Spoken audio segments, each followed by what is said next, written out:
Hello class, this is Charlie and I'm recording this video to drive home some key points from Chapter 3 in Michael Wilkinson's The Secrets of Facilitation text. In Chapter 3 he goes on at length, he provides tremendous detail about how to prepare for a meeting, and he utilizes at a high level these 5 P's of preparation.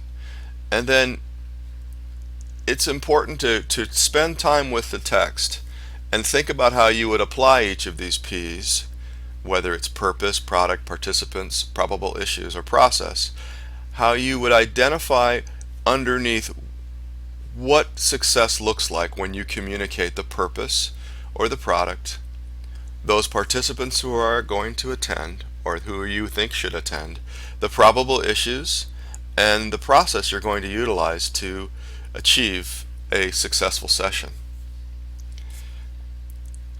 The purpose, it's important to provide a clear purpose so that you're able to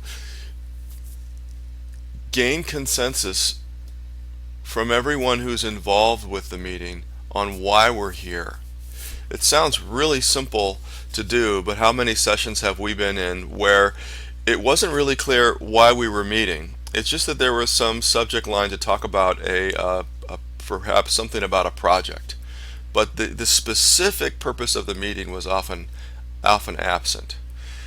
And what an opportunity for us to memorize these 5 P's, just the terms I'm referring to, so that at a moment's notice we can be sure that if we have these 5 as an outline, we have a good chance of covering the content that's so important for a successful session. So for purpose, make sure you spend the time on describing to us why. Why are we having this session, and what is the overall objective? Also, it would be a great time to talk about what are the implications of not solving this problem. It would be perfectly suitable if there was a looming deadline, or an objective, or a season, or a compelling third party reason, whether it was regulatory or the fact that we're running out of the time to utilize this quarter's budget, whatever it might be, in order for us to achieve our goals that might be missed if we do not have this session and if we are not successful. It's perfectly fitting and fine that you would tell people what would happen if we don't. So don't shy away from that.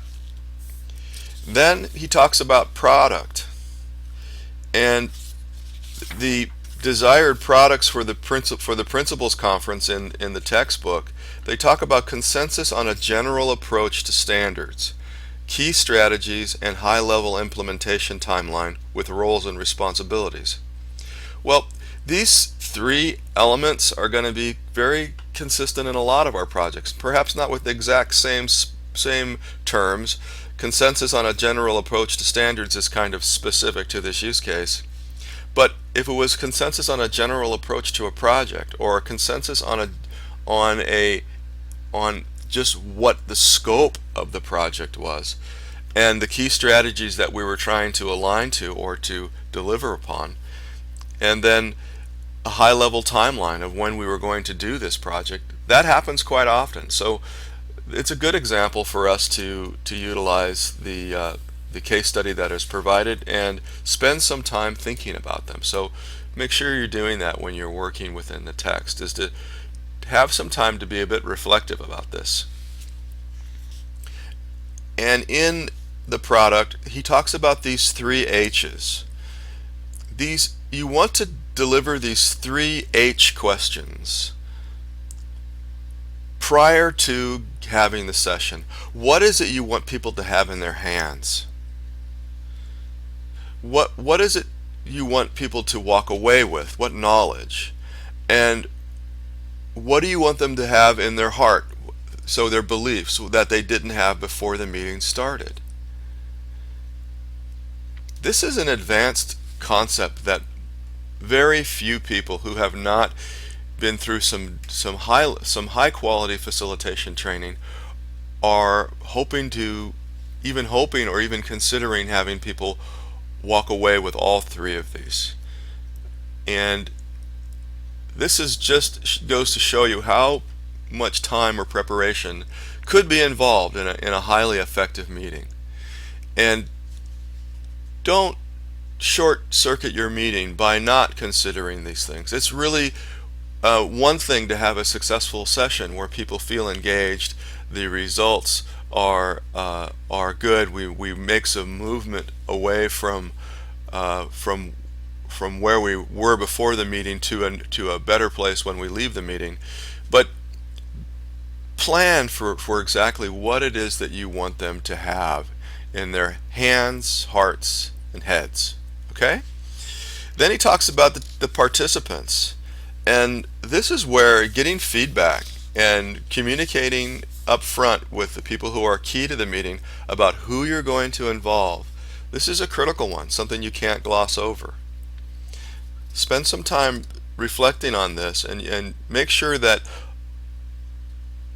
there is a criteria for selecting the participants. On page 44, he talks about the sample criteria for selecting participants, and that all participants should understand the issue under study, and they have a stake in the outcome, be empowered to make decisions or recommendations, be perceived as opinion leaders by their peers, and be open to solutions other than their own. So, and then he goes on about how, as a group, how the participants should be made up, how their makeup, their group makeup, will go a long way in determining how successful the session is. Another P is the probable issues. Well, isn't this a mature take to have on this subject matter? Is let's talk about the things that could roadblock or could make the session more difficult, or could or need to be discussed if we're going to be successful on the project. These probable issues. So these are things that we have to discuss to achieve the meeting purpose and create the products. And these are things, questions or concerns that participants will likely have about the purpose or products. And what potential ditches or red herrings will we encounter in achieving the purpose and products? So these, on page 46, Michael Wilkinson outlines these questions to identify probable issues. And you'd go over these probable issues with the folks that you're leaning on to help you design this session. Remember, I've spoken a couple of times about how the 5 Ps are not just cooked up in our head and then distributed to people just before the meeting is to be had. These 5 Ps are to be discussed with people who are important to the outcome, who are influencing the outcome of your working session. And these might be directors or vice presidents or executives. And we would take 5 minutes, 10 minutes of their time on helping you craft a better session so that you walk away with all of the things that you need. So probable issues really are key to preparing for the process. Sorry, preparing for the facilitated meeting. Now, process is the last one. Exactly how are we going to go about this, and letting people know that there's going to be a special process that we're going to utilize, that you begin outlining to them here, so that they can begin to see that this has a high chance of being successful, that someone's actually put some thought into meeting and delivering the product that we're going to provide by having an effective process that's going to drive understanding within the entire group. So this is an important fundamental chapter in the text. This really, if you get nothing else out of this text, if you for this chapter 3, if you can just remember and commit to memory that there are 5 Ps, and that they are purpose, product, participants, probable issues, and process, and that you need to outline each of these and share each of these with everyone who is coming to the session, and spend some time developing these beforehand. you're going to be much more successful than most people who try to have a facilitated session without all five. Okay? Thanks so much.